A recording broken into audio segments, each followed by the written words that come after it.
അങ്ങനെ S T college വന്നപ്പോൾ അപ്പോൾ സ്വാഭാവികമായിട്ടും ഞാനൊരു കോൺഗ്രസ് അനുകൂലിയായിരുന്നു. അവിടെ കോൺഗ്രസിൻ്റെ അതായ ജനാധിപത്യ ശക്തി ഒരു യൂണിയൻ എന്ന് പറഞ്ഞാൽ ISU ഇൻഡിപെൻഡൻസ് സ്റ്റുഡൻസ് ഉണ്ടായിരുന്നു. SF ഓൾ ഇന്ത്യ സ്റ്റുഡൻസ് ഫെഡറേഷനെതിരായിട്ടുള്ളതാണ്, ASFനെതിരായിട്ടുള്ളതാണ് അത്.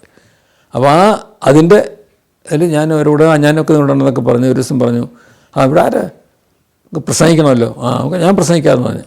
ഞാൻ രവീന്ദ്രൻ രവീന്ദ്രനാ അത് അവരെല്ലാം ചിലൊക്കെ ഇപ്പം കടിക്കുന്നവരാണ് കേട്ടോ. അവർ പറഞ്ഞ് അതൊന്നും പറ്റത്തില്ലടോ, തൻ്റെ പേര്. അപ്പം ഞാനൊരു അശുവാണ്, മെലിഞ്ഞിട്ട് പോയി ചെറുക്കനെ, ഞാൻ മെലിഞ്ഞിട്ട് പോയി.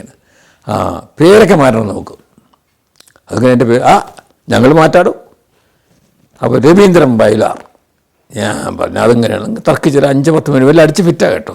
ചിലപ്പോൾ 4 പേരുണ്ട് ഫ്രണ്ട്സാണ്, അന്ന് കോളേജിലൊക്കെ നടക്കും ഇതൊക്കെ. അവർ വാസം നിൽക്കുന്നു, ബൈലാർ രവി എന്നാക്കുക. ഞാൻ പിന്നെ കൊള്ളാം, നമുക്ക് അക്സെപ്റ്റ് ചെയ്യാം. അങ്ങനെ 4 സുഹൃത്തുക്കൾ ഒരുമിച്ച് കൂടിയിരുന്ന് തീരുമാനിച്ചതാണ് ഈ ബൈലാർ രവി എന്ന എൻ്റെ പേര് മാറ്റം. ഞാൻ രവീന്ദ്രനാണല്ലോ, അത് വയലാറിന് ജനിച്ചവൻ, വയലാറിൻ്റെ മുറ്റത്ത് ജനിച്ചവനല്ലേ ഞാൻ. അപ്പോൾ വയലാർ രവി എന്നാക്കി. പക്ഷേ അതിന് കിട്ടിയ അത്ഭുതമാണ്, ഈ നോട്ടീസ് ഇറക്കി അന്ന് പ്രസംഗിക്കും അവിടെ.